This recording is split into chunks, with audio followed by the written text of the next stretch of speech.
Everybody, this is Jordan Davis again. Thank you for clicking on this video and welcome back to my channel. If you don't know who I am, I'm a graduate student at the University of North Carolina at Chapel Hill. But outside of my graduate studies, I'm really big into the Eurovision Song Contest. And so this year I decided I wanted to do some reactions in order to express my own thoughts and opinions and also to engage in dialogue. Eurovision fans and my Eurovision friends from around the world. So tonight we are continuing on with our Eurovision 2006 reaction series. Last week we reacted to the top 10 entries. This week we're reacting to the bottom 10 entries. And from what I watched last night, this is gonna be interesting because a lot of songs in the bottom 10, I know from my past Eurovision experiences of like 2018, 2019, aren't necessarily bad. And the two songs that I listened to last night, Albania's, and then Cyprus's, those weren't bad either. I enjoyed both of those entries. And so it's interesting to see the bottom 10 versus the top 10, and how even if something might be wrong, the staging might be a little bit off, or there might be a vocal mishap, whatever, that there's not a huge gap all the time between bottom 10 entries and top 10 entries. Now that's not to say every bottom 10 entry is like that. Some of them may deserve to be there. But it's interesting to see that a lot of them aren't bad songs. So tonight we are reacting to 30th place. Do you know who it is? It is Slovenia with Mr. Nobody. So I'm really interested to listen to this. You know how much I love Slovenia and Eurovision. Hey, Slovenian friends. You know I've been working on my Slovenian pronunciation, so I'm really interested to hear this entry though. I know the entry, but like most of the other entries from this year, I have never seen it live.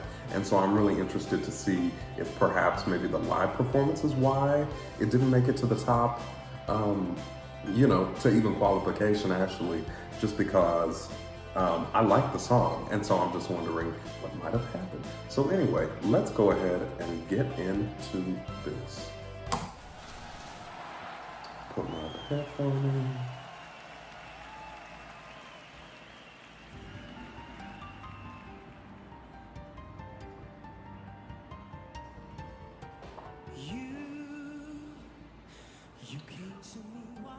The hair at Eurovision 2006. I swear to God.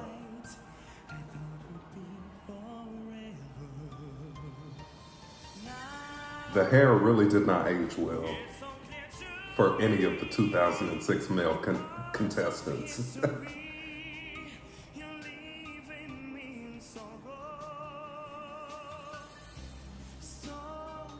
So it looks like we're going to be in for a rather dynamic performance. I mean, he seems to have so many dancers. Some of them may be singers who dance, but at least there are at least two like dancers.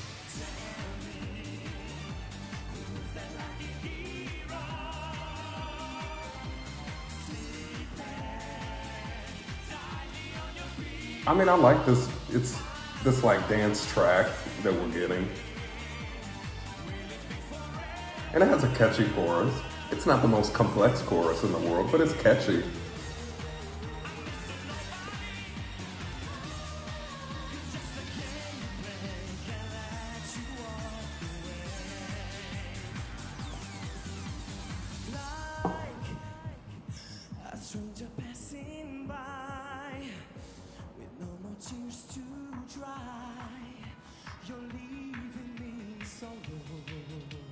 I mean, he has a good voice. The song doesn't call for like crazy vocals, but he's doing it well. I mean, what the song does call for, he's doing it well.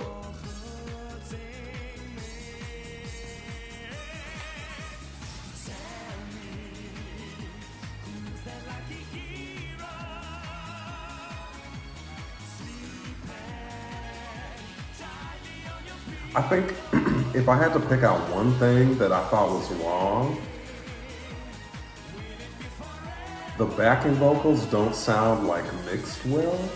Like you can hear the lowest vocal quite a bit more than you can hear the rest of the vocals. And so it's not quite mixing well with his vocal or with the other backing vocalists. But I don't think there's anything like glaringly wrong with this.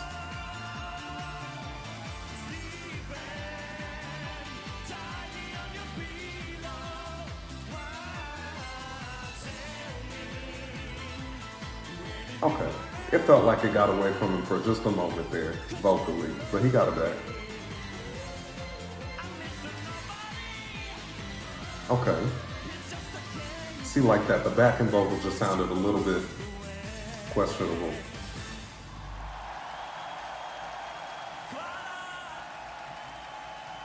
Okay, Slovenia, go you. Go Slovenia. All right, so besides that little backing vocal thing that I mentioned, which I don't, thinking about it now, I don't actually know if that was even the issue, but I think perhaps this song's biggest issue is that it just doesn't stand out much, because it's not bad. It's not bad. His vocals are good for the song. I mean, you know, the song doesn't call for a power ballad type vocal. And so for what the song asks for, he delivers it. So that's great. But I think the song itself is just rather middle of the road as far as like a pop song in 2006 or a dance song in 2006 goes. And so I think perhaps that's why it didn't qualify, was not because it was bad, but because it was just all right. You know what I'm saying? So it's a catchy song to listen to, but I don't think the staging did too much for me. The dancers, they were good. I liked them in the beginning, and then I kind of got distracted by the backing vocalists a little bit. But I think the dancers added a little bit, but it wasn't anything crazy. So look, this entry, I'm not gonna say whether I think it deserved 30th place or not, because that's difficult to say without having watched the other, 31st through whatever place. But I can see why. Not saying that I don't like the song, because I do like the song. When it comes on in my headphones, I still listen to the song. But just saying that, it didn't stand out like Albania's song, Zjarev Tok, or even Cyprus's song stood out because of the vocals for me. So, I can perhaps see why this might have been a little bit lower in the rankings. But still love you, Slovenia. Nothing wrong with having an off year. We all have an off year sometimes. But anyway, if you like this video, please go ahead and like this video. Comment your thoughts on this song below. Do you think it should have been, do you think 30th place was too low? Do you think 30th place was not low enough? Let me know what you think about it. Let me know what this guy's doing these days. What's Anžej doing in 2020? But other than that, thank you for watching this video. And as always, I will see you next time.